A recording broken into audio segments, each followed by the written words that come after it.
ദൈവത്തിന്റെ അതിപരിശുദ്ധ നാമം വാഴ്ത്തപ്പെടുമാറാകട്ടെ. ഓയൂർ സെന്റ് തോമസ് മാർത്തോമ ഇടവകയിലെ യുവജന സഖ്യത്തിന്റെ നേതൃത്വത്തിൽ നടത്തിവരുന്ന സുഹൃദവചനം എന്ന ഓൺലൈൻ പ്രോഗ്രാമിൽ എനിക്കും പങ്കാളിയാകുവാൻ വലിയവനായ ദൈവം തമ്പുരാൻ തന്ന വലിയ കൃപയ്ക്കായി സ്തുതിക്കുന്ന സ്തോത്രം ചെയ്യുന്നു. വലിയ നോമ്പിന്റെ അവസാന നാളുകളിലേക്ക് നാം പ്രവേശിച്ചിരിക്കുകയാണല്ലോ.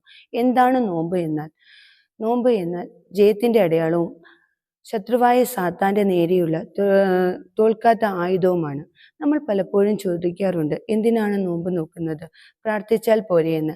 എന്നാൽ നമ്മുടെ പിതാക്കന്മാർ നമ്മെ പഠിപ്പിച്ചതുപോലെ പ്രാർത്ഥനയാൽ നാം ദൈവത്തോട് നടന്നെടുക്കുകയാണെങ്കിൽ നോമ്പും ഉപവാസവുമാകുന്ന രണ്ട് ചിറകുകൾ കൊണ്ട് ദൈവസന്നിധിയിലേക്ക് പറന്നെടുക്കുകയാണ് നാം ചെയ്യുന്നത്.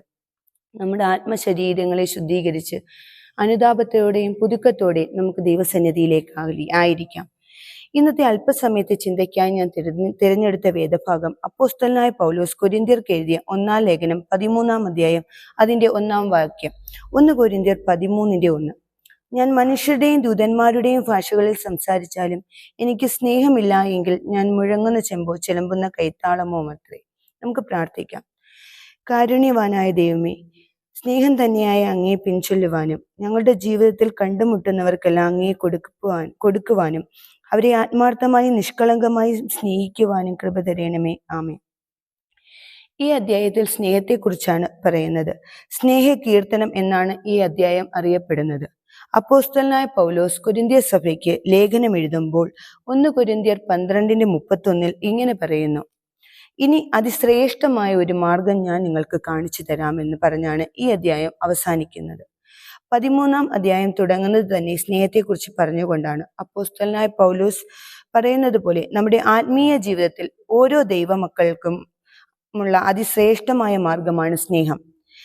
നമ്മൾ എത്ര പാട്ട് പാടിയാലും പ്രസംഗിച്ചാലും പ്രാർത്ഥിച്ചാലും എത്ര കൃപാവരങ്ങൾ ഉണ്ടായാലും നമ്മൾ യഥാർത്ഥ സ്നേഹമില്ല എങ്കിൽ ഇതൊന്നും കൊണ്ട് ഒരു പ്രയോജനമില്ല. കർത്താവായ യേശു ക്രിസ്തു തന്നെ പറയുന്ന ഒരു കാര്യമുണ്ട്. വിശുദ്ധ യോഹന്നാന്റെ സുവിശേഷം 13 അധ്യായത്തിൽ, ഞാൻ നിങ്ങളെ സ്നേഹിച്ചതുപോലെ തന്നെ നിങ്ങളും അന്യോന്യം സ്നേഹിക്കുവിൻ. പ്രിയരെ, ഈ ലോകത്തിൽ ഒത്തിരി സ്നേഹം നമുക്ക് കാണാൻ കഴിയും. സ്വാർത്ഥ താല്പര്യങ്ങൾക്ക് വേണ്ടി മാത്രമുള്ള സ്നേഹം. അവനവന്റെ കാര്യങ്ങൾ നടക്കണമെന്ന ചിന്തയോടെ മറ്റുള്ളവരെ സ്നേഹിക്കുന്നു. ഇന്നത്തെ ലോകത്ത് നാം കണ്ടുവരുന്നത് ആർക്കും ആരോടും ആത്മാർത്ഥമായ ഒരു സ്നേഹമില്ല എന്നാണ്. അതിന് പല ഉദാഹരണങ്ങളും നാം മാധ്യമങ്ങളിലൂടെ കണ്ടുവരുന്നു. എന്നാൽ നിലനിൽക്കുന്ന സ്നേഹമാണ് ദൈവത്തിന്റെ സ്നേഹം. 1 കൊരിന്ത്യർ 13:1 ഭാഷാവരത്തിന് പ്രാധാന്യം കൊടുത്ത കൊരിന്ത്യ സഭയോട് സ്നേഹത്തിന്റെ പ്രാധാന്യത്തെക്കുറിച്ചാണ് പൗലോസ് അപ്പോസ്തലൻ പറയുന്നത്. ദൂതന്മാരുടെയോ മനുഷ്യരുടെയോ ഭാഷയിൽ സംസാരിച്ചാലും സ്നേഹമില്ല എങ്കിൽ മുഴങ്ങുന്ന ചെമ്പോ ചിലമ്പുന്ന കൈത്താളമോ അത്രേ. അത് സംഗീതമില്ലാത്ത വെറും ശബ്ദം മാത്രമാകുന്നു. ക്രമമില്ലാതെ ചെമ്പും കൈത്താളവും അടിച്ചാൽ അത് ആർക്കും ഇഷ്ടപ്പെടില്ല. അതുപോലെ സ്നേഹത്തിന് പ്രാധാന്യം കൊടുക്കാതെ നാം എന്ത് പ്രവൃത്തി ചെയ്താലും അത് അരോചകമാണ്.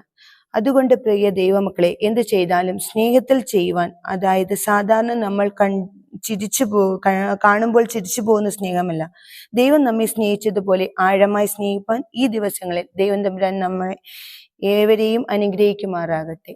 ആമേൻ.